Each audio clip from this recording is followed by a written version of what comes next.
texto para este año. El Señor está cerca de todos los que lo invocan, de todos los que lo invocan en verdad. Salmo 145, 18. Los hijos de Dios, bueno, la creación tiene ese beneficio de esa gracia que da el Señor, pero sus hijos tienen algo especial. Sus hijos reciben algo especial. Podemos invocarlo a Él, acercarnos a Él. Estamos empezando una nueva serie de predicación, que el nombre ya espero que les haya llegado por ahí a través de los distintos chats. Si no les llegó es porque no está en algún chat de los de la iglesia, así que por ahí levanta la mano con alguno de los líderes, vea, inclúyame. Se llama La Grandeza Revelada. Amén, amén, la Grandeza Revelada. Y esta serie de predicaciones será sobre los atributos de Dios. ¿Por qué se predicará sobre los atributos de Dios? Buscamos que todos, cada uno de nosotros, la iglesia, conozca conozca más del Señor. Bueno, ¿por qué? Por muchas razones. Una de esas, Jesús dijo, y esta es la vida eterna, que te conozcan a ti, el único Dios verdadero, y a Jesucristo a quien has enviado. Ahí estaba el Señor Jesucristo orando, intercediendo por sus discípulos, pero también por nosotros. Y uno muchas veces ese tipo de pasaje lo ve así como, hay una invitación del Señor Jesús. No, miremoslo como un mandato, hay como una orden del Señor. O sea, que conozcamos al Señor. Pues bueno, a ese conocer apunta esta serie de predicación, La Grandeza Revelada. Hay una diferencia entre conocer de o conocer acerca de y conocer a.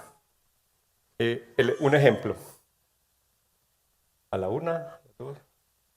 Ya me puse más nervioso. Por allá los de medio se fueron. Ahí están. Estos señores y bueno, una señora tienen algo en común, es que son de los que llaman asquerosamente ricos.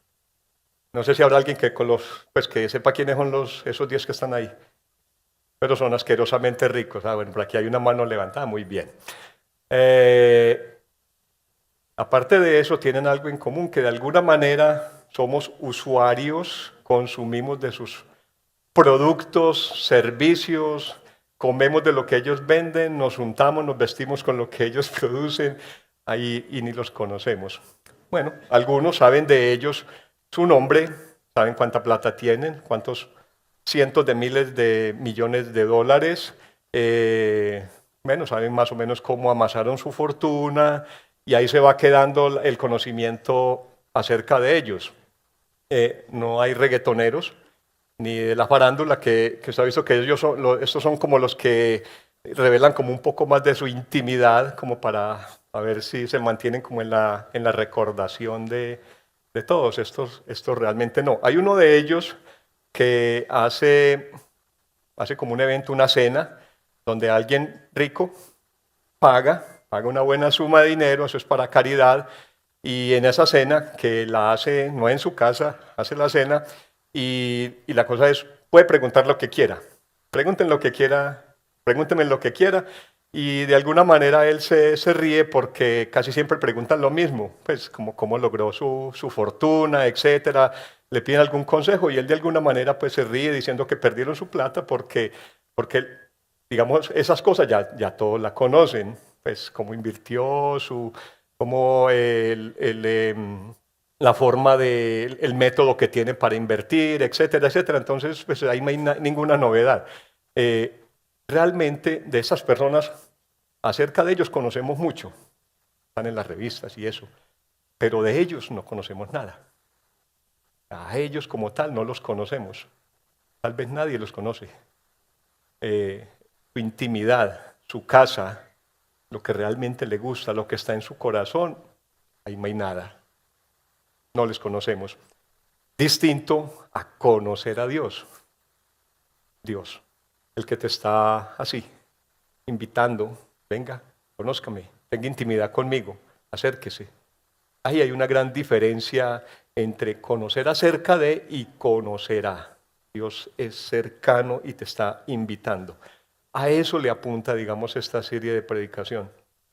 La grandeza revelada, a que conozcamos los atributos de Dios y lleguemos a conocerle un poco más.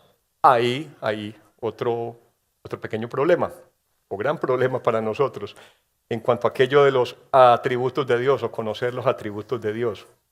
Y es porque, a ver, el ejemplo es un buffet, y es de esos restaurantes, de esos hoteles, por ejemplo, de los internacionales, que está todo ahí está servido.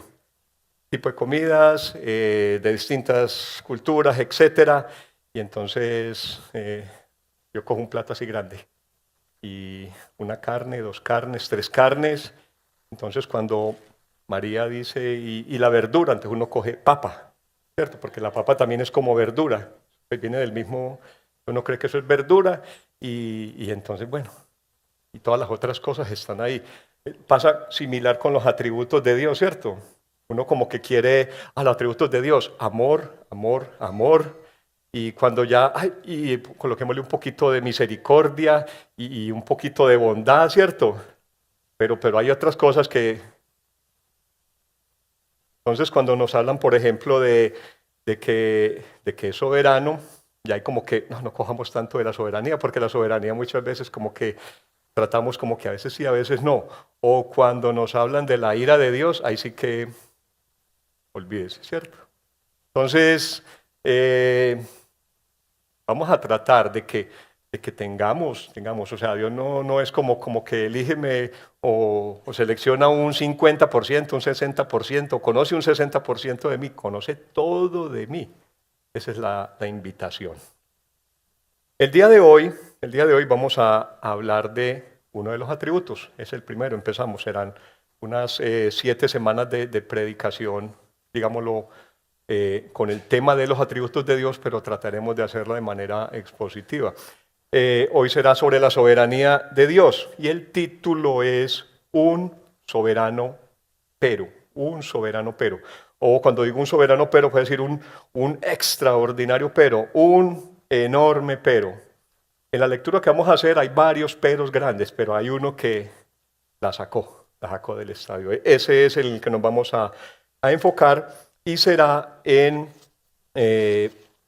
Daniel capítulo 3. ¿Sí ven cómo estoy teniendo bien? Daniel capítulo 3. El propósito.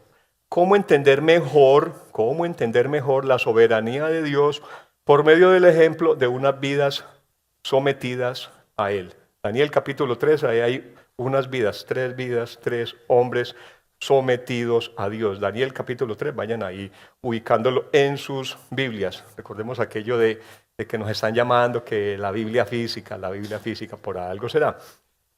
Primero, arranquemos un poquito hablando de la soberanía o definiendo la soberanía de Dios. La soberanía es el ejercicio del poder supremo que corresponde a Dios o solo a Dios. Es la forma como Él pone en práctica su justa y santa voluntad. La forma como Él ordena y controla todo lo que sucede. Dios es soberano por derecho propio. Job, hoy en la liturgia leímos Job capítulo 23, versículos 13 dice, pero Él, hablando de Dios, Él es único. ¿Y quién lo hará cambiar?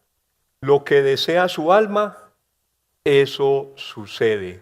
Job la tenía clara, por más que orara, por más que Dios estuviera viendo que estaba en esa condición, a Job le tocó sufrir. Lo que desea su alma, eso hace. Bueno, con la soberanía tenemos nosotros varios problemas. Uno de esos, pues que no somos ingleses. ¿Hay aquí algún inglés? No. No somos ingleses. Los ingleses, por ejemplo, tienen muy claro qué es la soberanía, ¿cierto? Porque ellos tienen rey, reina, y por mucho tiempo de su historia lo han vivido, lo han disfrutado, lo han sufrido. Saben que es alguien que es soberano, ¿cierto? Y entonces saben que es atender a alguien que es soberano y cuando ese alguien, bueno, no tanto ahora, pero cuando ese alguien en la historia decía y proponía, mandaba, eso era lo que se hacía, ¿cierto? y entienden todo eso de la pompa, de que nosotros diríamos qué cosa tan ridícula, pero ellos sí entienden por qué se debe eso de andar en un caballo tirado por caballos perfectamente, en un carro con caballos perfectamente blancos o esas coronas y esas estolas. Ellos entienden por qué es eso, ¿cierto? Porque es para alguien que es único.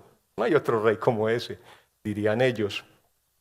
Tenemos otro problema con la soberanía, ¿cierto? Que a veces como que algunos que no son soberanos tratan de comportarse y mandar soberanamente.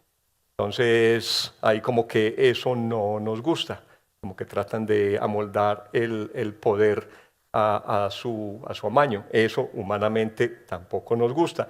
Y lo otro es que sí, como dependiendo de cómo nos fue, ¿cierto? Qué tan bueno o qué tan maluco.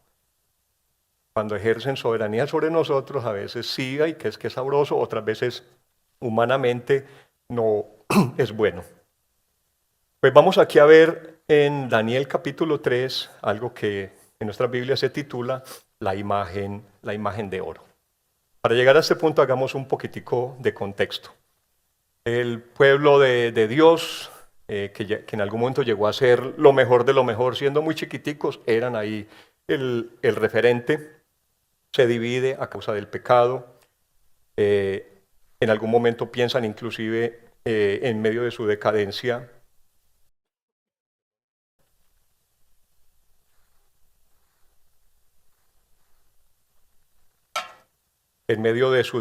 piensan inclusive acudir a Egipto.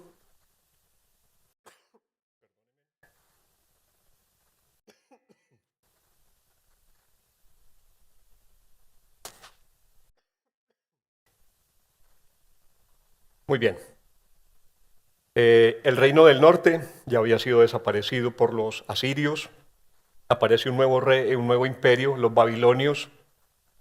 No había sin igual en ese momento contra ellos.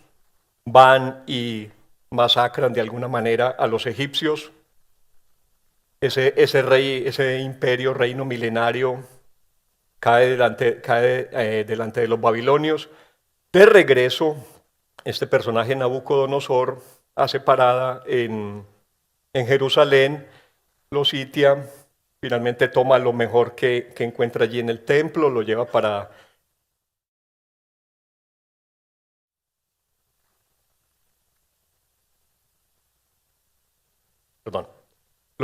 sus dioses. También se lleva dentro del botín, se lleva a algunos hombres que de alguna manera eran como lo mejor de lo mejor. Dentro de esos está Daniel, Ananías, Misael, Azarías, que al estilo de ellos le cambian sus nombres. Eso tiene un significado que luego se podría hablar al respecto.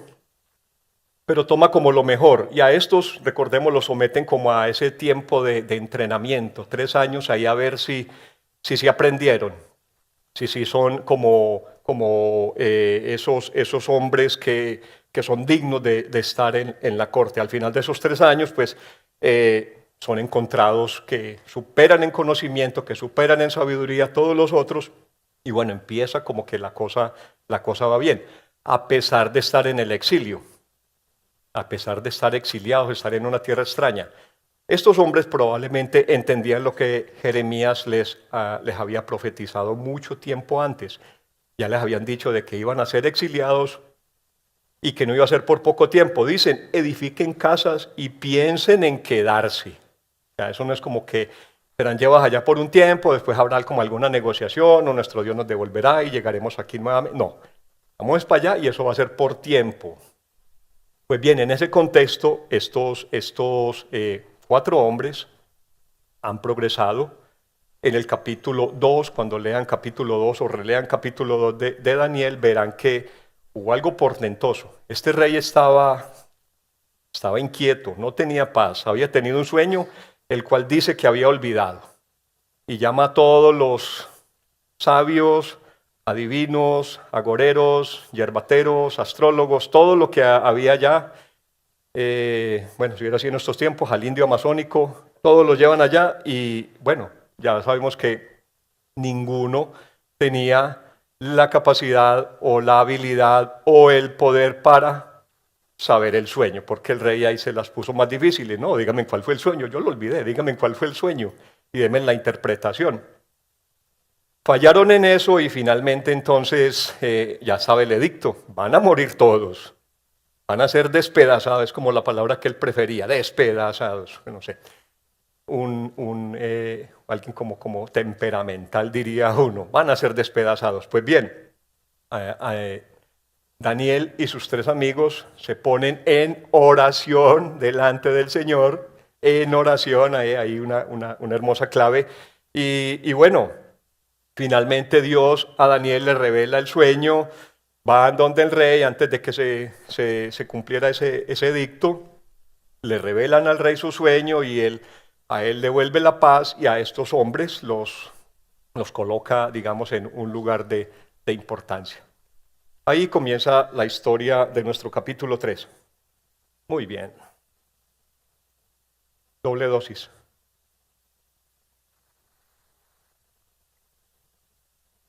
Gracias. El capítulo 3 lo he dividido en tres porciones y vamos a leerlas y a comentarlas en esas tres maneras. La primera parte, para que la sigamos ahí en nuestras Biblias, es del versículo 1 hasta el versículo 7. La imposición de una falsa soberanía. Aquí tenemos a estos jóvenes, bueno, a propósito, aquí cuando a veces dicen jóvenes y uno como que en la Biblia a veces se imagina mayores de 30 o algo así, estos estaban pollitos. Tenían, cuando tal vez fueron llevados, dicen unos 15 años, aquí le sumamos 3 años, supongamos que tenían alrededor de 20 años, o sea, ahí tenemos un gran ejemplo y si se quiere, tres hombres muy jóvenes que uno no sabe cuándo aprendieron tanto de Dios, pero entendieron ese concepto de la soberanía, lo entendieron a la perfección. No sabe si fue, uno no sabe si de sus padres o cómo, pero estaban afianzados. Vamos a leer en el capítulo 3, desde los versículos del 1 hasta el 7, y esta será la imposición de una falsa soberanía.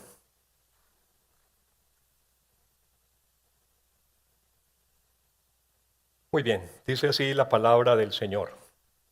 El rey Nabucodonosor hizo una estatua de oro cuya altura era de 60 codos, 27 metros, y su anchura de 6 codos, 2.7 metros. La levantó en el llano de Dura, en la provincia de Babilonia. Entonces el rey Nabucodonosor mandó reunir a los sátrapas, prefectos y gobernadores, los consejeros, tesoreros, jueces, magistrados y todos los que gobernaban, todos los gobernantes de la provincia, para que vinieran a la dedicación de la estatua que el rey Nabucodonosor había levantado. Se reunieron pues los sátrapas, prefectos y gobernadores, los consejeros, tesoreros, jueces, magistrados y todos los gobernantes de la provincia para la dedicación de la estatua que el rey Nabucodonosor había levantado. Y todos estaban de pie delante de la estatua que Nabucodonosor había levantado. Entonces el heraldo proclamó con fuerza: se les ordena a ustedes, pueblos, naciones y lenguas, que en el momento en que oigan el sonido del cuerno, la flauta, la lira, el arpa, el salterio, la gaita y toda clase de música, se postren y adoren la estatua de oro que el rey Nabucodonosor ha levantado. Pero el que no se postre y adore será echado inmediatamente en un horno de fuego ardiente. Por tanto, en el momento en que todos los pueblos oyeron el sonido del cuerno, la flauta, la lira, el arpa, el salterio, la gaita y toda clase de música, todos los pueblos, naciones y lenguas se postraron y adoraron la estatua de oro que el rey Nabucodonosor había levantado. Hasta aquí por el momento. Wow. Entonces, a ver, ya como que este rey guerreó con todos los que había por ahí, ya todos les pegó su masacrada y ahora estamos como en un tiempo de paz. Esa paz que, recordemos, es la paz que se logra a punta de someter a otro, a punta de guerra. Y bueno, ya como que no tengo con quién más pelear, entonces vamos a hacernos una estatua. Algo así bien bonito, bien alto, en oro. Oro, o sea, es una cosa que por lo grande y por lo valiosa y por lo fuera bien visible y que durara. Pues bueno, ¿recuerdan aquello de la Torre de Babel? No sé si era que la gente de esta zona como que le gustaba eso de la grandeza y colocar esos íconos y esos hitos que perduraran y que recordaran por muchos años. De pronto nos trae eso alguna recordación. No dice la estatua de qué era o de quién era, perdón, o a quién representaba. Presumimos que representaba al rey, ¿cierto? Puede ser alguno de esos tantos dioses que podían tener los babilonios, o decía yo ahora que bueno, si hubiera sido un país habría sido la estatua de la mamá, porque somos muy dados a eso de cuando ya el boceador, ¿no? Y la casa para mi mamá y no sé qué, y saludo a la mamá. Tenemos algún tema y entonces probablemente habría sido en ese sentido, pero era algo muy importante para él. Supongamos que era la estatua que mostraba a él, que mostraba su grandeza, su magnificencia visible, duradera, muy a la usanza de los mandatarios de aquel tiempo y también probablemente de los de ahora, que uno ha visto en un pueblito que tiene carencia de muchas cosas, hasta de hospitales o de escuelas, pero hay un monumento ahí que uno, bueno, ¿para qué es eso, no? Alguien lo mandó construir. Muy bien, el rey Nabucodonosor, como decíamos ahora, era el mero, pues no había otro arriba de él, ni alrededor de él. O sea, y había demostrado pues su valía en batalla y eso, o sea, que no tenía quien le dijera nada, ni quien se le pusiera a nada. Era un hombre que, como muestran los capítulos 2 y 3, actuaba visceralmente, como que eso descuartícenlo y quémenlo y arrásenlo. Esa era como su manera de alguna manera también demostrar dominio. Este llamado no fue como la invitación que a uno le mandan ahora a una boda, entonces te la mando y entonces diga sí o no si quiere asistir o si puede asistir y etcétera, etcétera, etcétera, ¿cierto? Y lluvia de sobres y no.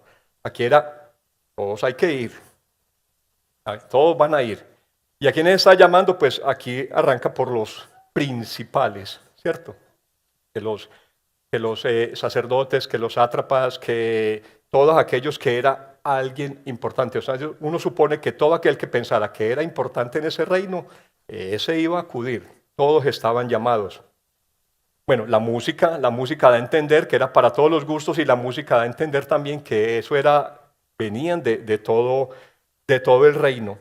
Bueno, digo aquí que la fiesta seguramente no iba a terminar cuando se repartiera el plato frío. Recuerdan que ahora plato frío y ya como que, bueno, hay torta, no hay torta, se acabó la fiesta y nos vamos para la casa. Eso eran temas de varios meses o más que estaban en la celebración, en toda lengua. O sea que, bueno, recuerdan aquello, que Dios confundió y las naciones fueron repartidas y ya todos como que no se entendían, entonces formaron naciones, los que se entendían por la misma lengua. Aquí el rey como que a la inversa está convocando, vengan todos que aquí es el centro de...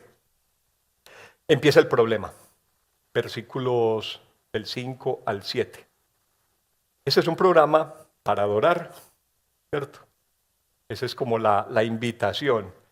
No era como para que todos vinieran y conocieran la nueva atracción y no era para que vinieran y se tomaran la selfie así cerca de la estatua, ni nada de eso.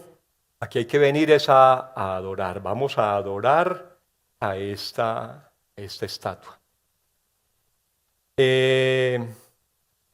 Dice que, bueno, y también esa parte, primero hay que venir, obligación. Segundo, hay que venir a adorar. Y si el que no lo haga, pues dice allí que será ejecutado de manera inmediata. Un poquito aquí de énfasis en esa palabra. Ahí no era como que entonces vamos a hacer una investigación, ¿por qué no adora? ¿Es que acaso tiene algún problema de oído, de visión, que no escucha o no ve cuando estamos todos adorando? ¿Cierto? Y no hay nada de investigación. No es que, bueno, entonces vamos a llamar a los jueces, vamos a acudir a la Corte Interamericana de Derechos Humanos a ver qué pasa. Nada. Era el que no lo haga, inmediato, ya, cosa juzgada. Ese es como el contexto el contexto de. Bastante complicado. Vayan imaginándose nada, no mencionan a Daniel en este capítulo, entenderíamos que no está ahí. Vayan mirando el contexto para estos tres jóvenes que fueron llamados para esta celebración, en este contexto. Vamos ahora a la segunda parte, el rechazo a la falsa soberanía, el rechazo a la falsa soberanía. Y vamos a leer desde los versículos 8 hasta el 18. El título de esta predicación, recuerdan, un pero o un soberano pero. Ya hemos leído algunos de los peros, pero fíjense mucho, por favor, cuando lleguemos al versículo 18, allí hay un pero enorme, un pero soberano. Dice, el rechazo a la falsa soberanía. Sin embargo, versículo 8, sin embargo, en aquel tiempo algunos caldeos se presentaron y acusaron a los judíos. Hablaron y dijeron al rey Nabucodonosor, oh rey, viva para siempre. Usted, oh rey, ha proclamado un decreto de que todo hombre que oiga el sonido del cuerno, la flauta, la lira, el arpa, el salterio, la gaita y toda clase de música, se postre y adore la estatua de oro. El que no se postre y adore será echado en un horno de fuego ardiente. Pero hay algunos judíos quienes usted ha puesto sobre la administración de la provincia de Babilonia, es decir, Sadrach, Mesach y Abednego. Estos hombres, oh rey, no le hacen caso, no le sirven a sus dioses ni adoran la estatua de oro que ha levantado. Entonces Nabucodonosor, enojado y furioso, dio orden de traer a Sadrach, Mesach y Abednego. Estos hombres pues fueron conducidos ante el rey. Habló Nabucodonosor y les dijo, ¿es verdad, Sadrach, Mesach y Abednego, que no sirven a mis dioses ni adoran la estatua de oro que he levantado? ¿Están dispuestos ahora para que cuando oigan el sonido del cuerno, la flauta, la lira, el arpa, el salterio, la gaita y toda clase de música, se postren y adoren la estatua que he hecho? Porque si no la adoran, inmediatamente serán echados en un horno de fuego ardiente. ¿Y qué Dios será el que los libre de mis manos? Sadrach, Mesach y Abednego le respondieron al rey Nabucodonosor, no necesitamos darle una respuesta acerca de este asunto. Ciertamente nuestro Dios, a quien servimos, puede librarnos del horno de fuego ardiente. Y de su mano, oh rey, nos librará. Pero si no lo hace, ha de saber, oh rey, que no serviremos a sus dioses ni adoraremos la estatua de oro que ha levantado. Énfasis en el versículo 18.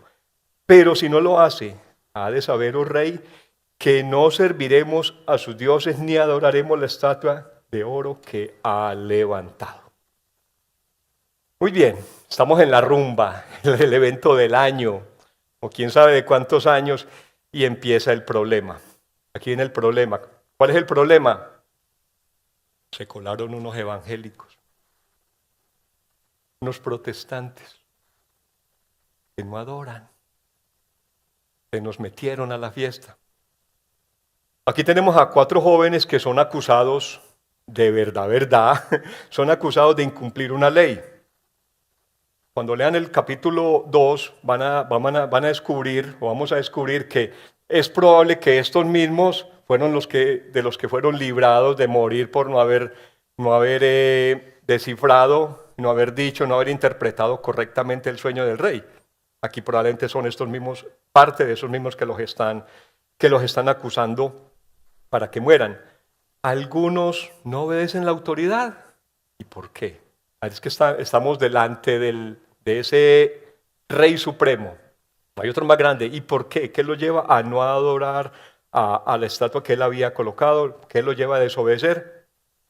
Cabe preguntar en este momento por qué no los ejecutan inmediatamente como había dicho el edicto del rey, que fueran ejecutados inmediatamente.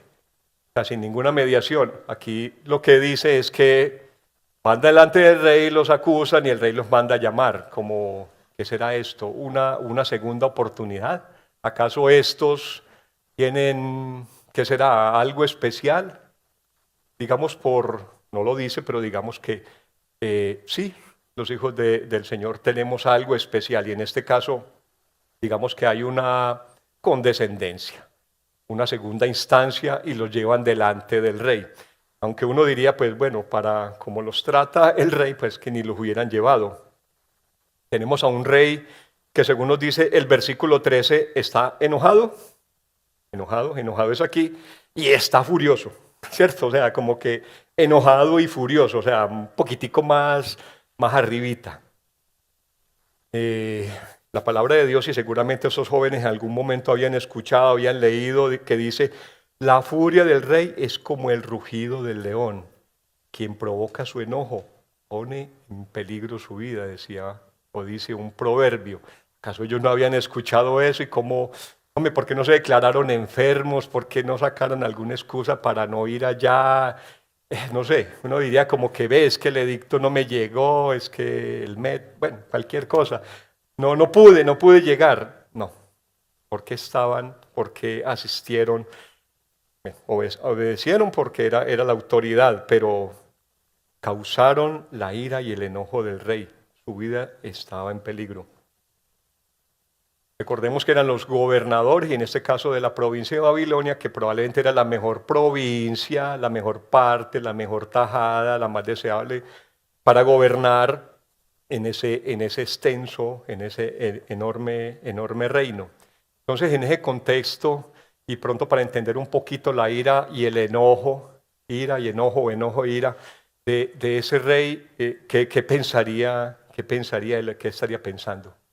En buen paisa, diría, desgraciados, desgraciados, traidores, carangas resucitadas. Recordemos de dónde los trajo, pues en el contexto de ese reino, Jerusalén y esa parte, eso era muy poquito. Carangas resucitadas, diría uno entonces, porque mire, siendo nada hasta donde los traje, después de todo lo que he hecho por ellos, seguramente tendría unos mejores gobernadores, cómo me he esmerado por ellos, recordemos todo eso que a veces decimos cuando algo sucede que se salió de nuestro control. Como me quedó de linda la estatua ahí, y vean, esto es lo que vienen a hacer. Dice versículos 14 al 15, a pesar del enojo, se tenía un rey que de alguna manera da segundas oportunidades. Aquí tenemos a este rey que les está dando una segunda oportunidad en medio de su enojo, en medio de todo esto, de pronto se comporta como lo que diría uno hoy en día de alguien políticamente correcto, ¿cierto? Démosles pues una segunda oportunidad a ver si de pronto cambian, o mostrémosles algo de misericordia, que no estoy obligado, pero mostrémosles algo de misericordia. Y de alguna manera cuando dice aquello de miren a ver pues que Dios los podrá defender, eso es como lo que decía el Chapulín, ¿quién nos podrá defender ahora? No hay nadie que esté por encima de este rey que pueda defenderlos. Ahora miremos a estos jóvenes. Estamos en una situación ahí apremiante. Ahí está el horno, las pruebas, no hay ni que tomar mucha prueba. Estamos delante de un rey que nos está diciendo de pronto, les doy otra oportunidad para que renieguen de lo que han hecho, lo que han dicho, y venga, adoren y ya, y seguimos en la rumba. Todo está como fácil. Más sin embargo, bueno, y ahí está la pena capital ya. Pero vemos aquí como a unos jóvenes que no están como tan estresados. Dice, Sadrach, Mesach y Abednego le respondieron al rey Nabucodonosor, no necesitamos darle respuesta acerca de este asunto. O sea, por demás como altaneros o de alguna manera como que no están respondiendo a la magnificencia de ese rey y se niegan a responderle después de todo lo que él está haciendo ahí, de esa segunda oportunidad. Son tres jóvenes, pero no aparece ahí como que alguno esté tomando la vocería de los otros, ni nada de eso. Recordemos a Pedro, por ejemplo, que muchas veces tomaba la vocería en nombre de los otros discípulos. Aquí los tres obran y responden podría uno decir al unísono, o el que responde por los otros tres. Los ve muy íntegros, y cuando le dicen a este rey que no necesitamos darle una respuesta, es porque si leemos en el capítulo 2, efectivamente este Dios ya había conocido, ya había probado de cuál Dios o a cuál Dios era al que ellos adoraban. No había necesidad de darle una respuesta más amplia porque ya él de alguna manera conocía cuál era el Dios de estos jóvenes. Bueno, ahí finalmente dicen que prefieren enfrentar la muerte. Ellos confían, tienen su fe puesta en Dios, ellos efectivamente saben que es un Dios soberano, que ese Dios los puede librar de ese horno de fuego. Seguramente ellos habían escuchado, habían leído, les habían dicho lo que dice el profeta Isaías: cuando pases por las aguas, yo estaré contigo. Y si por los ríos, no te cubrirán. Cuando pases por el fuego, y ahí tenían el fuego, ahí estaba al frente de ellos, al toque. Cuando pases por el fuego, no te quemarás, ni la llama te abrazará. Isaías 43:2. Ellos están confesando de que Dios tiene el poder para salvarlos de la muerte. Pero, versículo 18, ¿y qué pasa si no lo hace? ¿Qué pasa si efectivamente son tomados, lanzados a y mueren? Pues ellos dicen, y si no lo hace, Él sigue siendo Dios y sigue siendo soberano. Y ahí la gran diferencia de pronto que muestran estos jóvenes en el real entendimiento y conocimiento de lo que es un Dios soberano. Porque recordemos aquello de que humanamente, en cuanto a aquello de la soberanía nos acomodamos. Si yo pido y recibo, entonces alabo. Pero ¿qué pasa si no recibo? ¿Qué pasa si realmente no recibo esa bendición o ese milagro? Pues ellos están diciendo, así nos lancen al lago de fuego, así nos llegue la muerte, Dios sigue siendo soberano. Y como recuerdan el programa de ¿Quién quiere ser millonario? Uno tenía oportunidades de llamar al amigo, de seleccionar, de matar una, de no sé qué. Pero cuando uno decía última palabra, es última palabra ya. No hay más oportunidades de absolutamente más nada. Pues aquí ellos dicen finalmente última palabra. No hay más defensa, no dicen absolutamente más nada. Y diría uno, qué bueno. Qué bueno, no, en este caso no es tan bueno.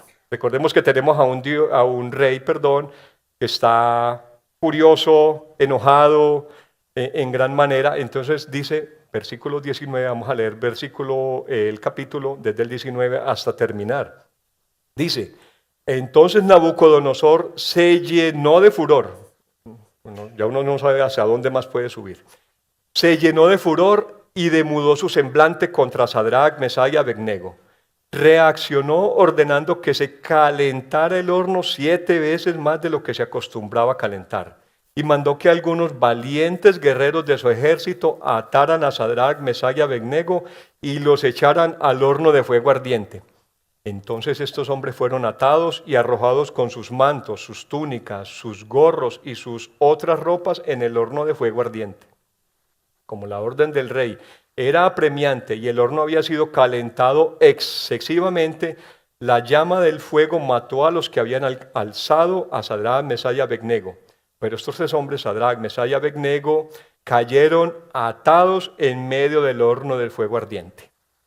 Entonces el rey Nabucodonosor se espantó y levantándose apresuradamente preguntó a sus altos oficiales, ¿no eran 3 los hombres que echamos atados en medio del fuego? Sí, eso, rey, respondieron ellos. Miren, respondió el rey, veo a 4 hombres sueltos que se pasean en medio del fuego sin sufrir daño alguno. y el aspecto del cuarto es semejante al de hijo de los dioses, al de un hijo de los dioses. Entonces Nabucodonosor se acercó a la puerta del horno de fuego ardiente y dijo: Sadrach, Mesach, Abednego, siervos del Dios Altísimo, salgan y vengan acá. Entonces Sadrach, Mesach y Abednego salieron de en medio del fuego, y los sátrapas, los prefectos, los gobernadores y los altos oficiales del rey se reunieron para ver a estos hombres cómo el fuego no había tenido efecto alguno sobre sus cuerpos, ni el cabello de sus cabezas se había chamuscado, ni sus manos habían sufrido daño alguno, ni aún olor del fuego había quedado en ellos. Entonces Nabucodonosor dijo: benditos sea el Dios de Sadrach, Mesach y Abednego, que ha enviado a su ángel y ha librado a sus siervos que confían en él. Desobedecieron la orden del rey y entregaron sus cuerpos antes de servir y adorar a ningún otro Dios excepto a su Dios. Por tanto, proclamo un decreto que todo pueblo, nación o lengua que diga blasfemia contra el Dios de Sadrach, Mesach y Abednego sea descuartizado y sus casas reducidas a escombros, ya que no hay otro Dios que pueda librar de esta manera. Entonces el rey hizo prosperar a Sadrach, Mesach y Abednego en la provincia de Babilonia. Hasta aquí la palabra del Señor.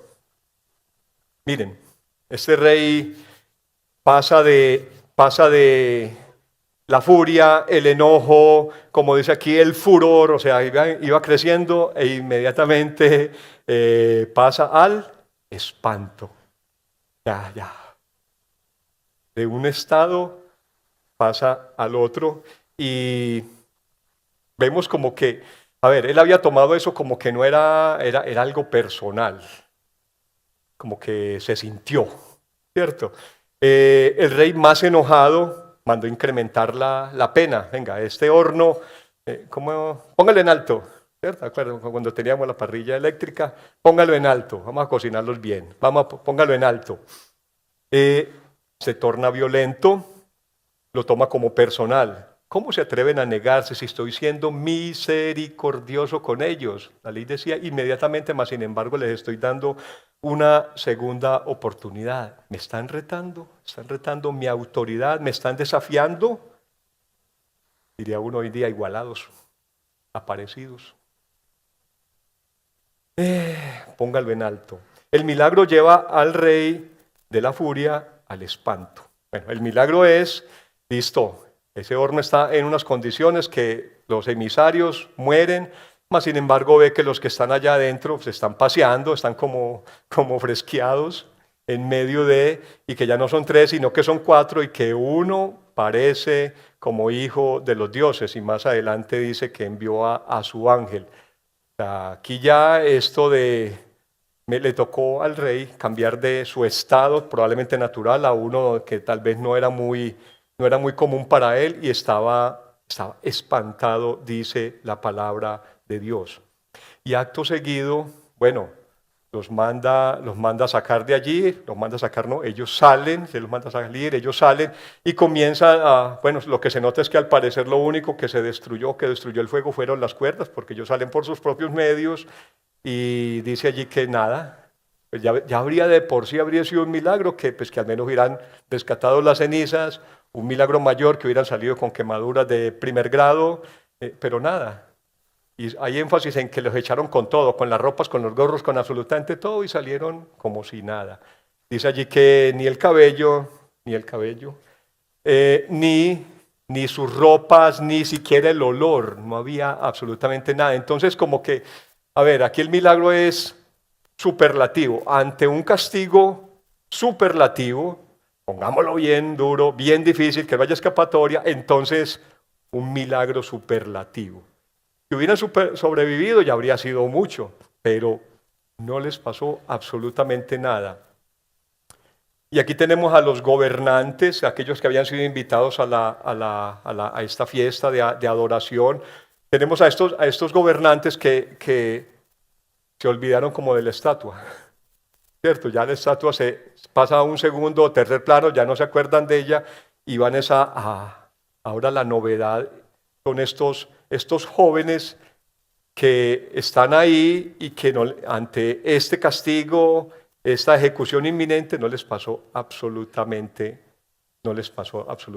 nada.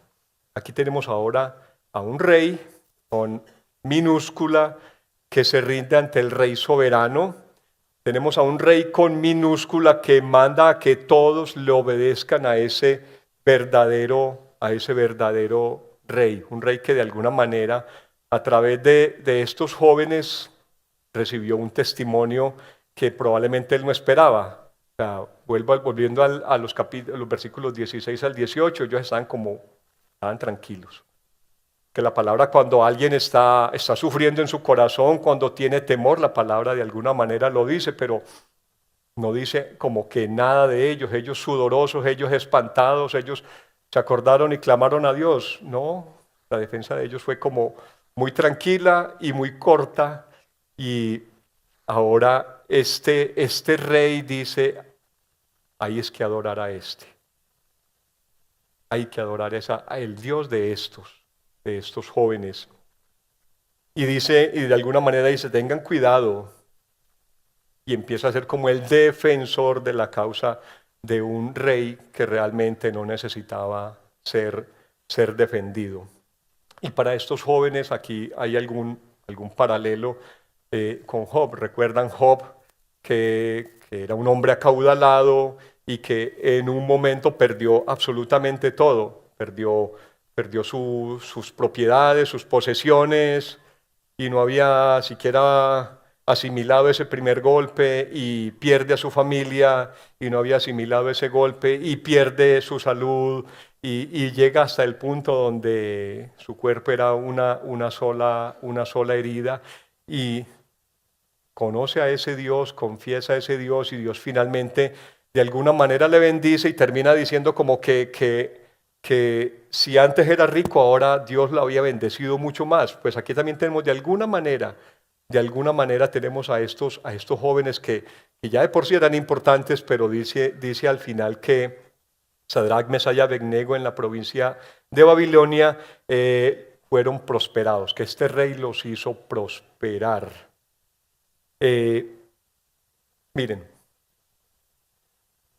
ellos confesaron la soberanía de Dios. Dios nos puede librar de usted, señor rey. Dios nos puede librar de esta muerte que ya es inminente, aquí está. Pero si no lo hace, Dios sigue siendo soberano. Las enseñanzas para hoy. Hay una falsa soberanía que se ejerce en el mundo. Y humanamente muchas veces, diciendo la verdad, nos acomodamos a ella. Esos jóvenes la tenían, digamos, la excusa la tenían fácil, por decirlo menos, ¿cierto? Delante de Dios. No es que somos jóvenes o estamos en un reino opresor y no tenemos otra cosa que hacer, entonces, bueno, adoremos a esa estatua y vamos y le pedimos perdón al Señor y ya. Ellos prefirieron no acomodarse, prefirieron no obedecer esa autoridad. Recordemos que la palabra misma nos dice que toda autoridad está allí y es colocada por Dios y que debemos obedecerla. Pues estos jóvenes, pensando y teniendo claro cuál era la autoridad mayor, se olvidan de esta. Entonces hay una falsa soberanía a la cual en nuestro corazón debemos resistir. Dios pone a prueba nuestra confianza en su soberanía. Pues dígase, este ejemplo es más que nos trae la palabra, es más que diciente.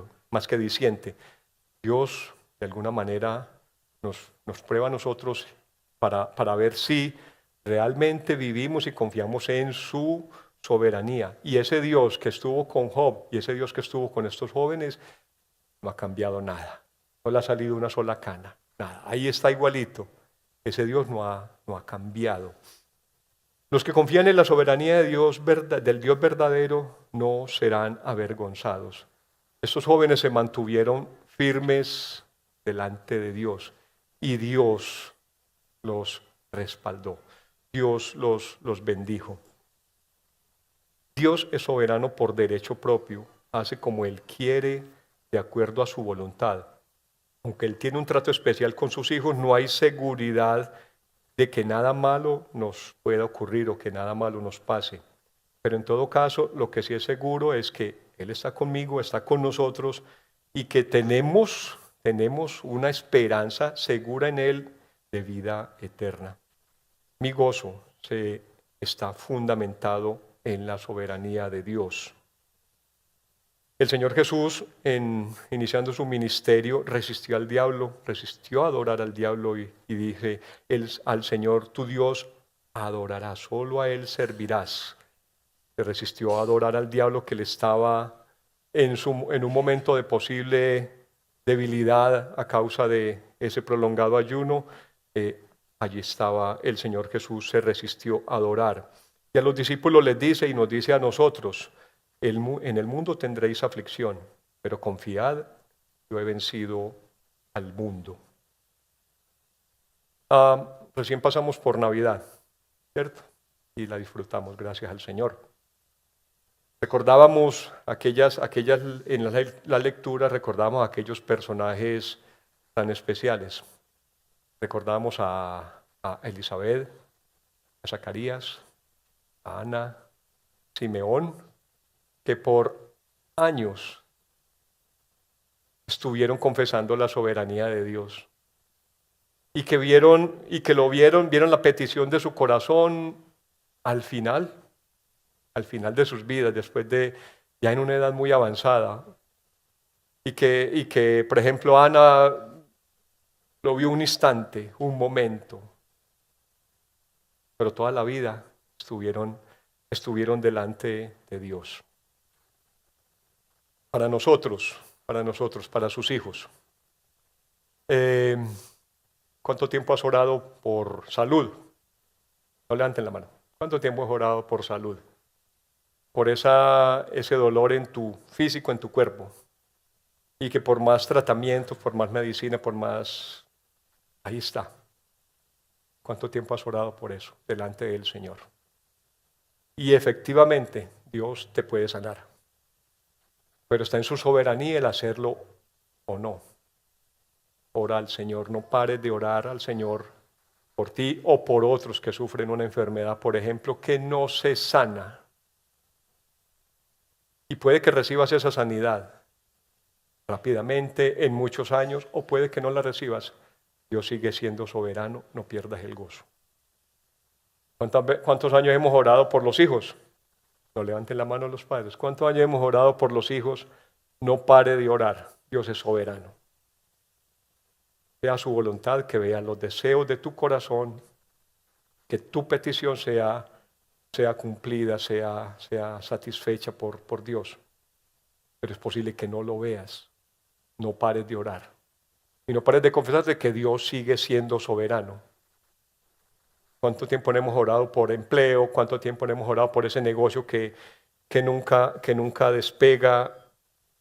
No pare de orar y no pare de confiar en que Dios es soberano. Y si lo recibes, amén, gloria a Dios. Y si no lo recibes, amén, gloria a Dios. La invitación es a eso. Que también en el momento de que no lo recibo, ahí alabo a Dios y me gozo en Dios y me dejo de alguna manera consolar por nuestro buen Dios que es soberano. Esos tres jóvenes la tenían clara, nosotros también. Dios es soberano, independiente de si recibo o no recibo como hijo de Dios. Él sigue siendo Dios para mi vida, yo sigo siendo su hijo, su muy preciado, y si no lo recibo ahora, en la eternidad estaremos con Dios y recibiremos una bendición mayor.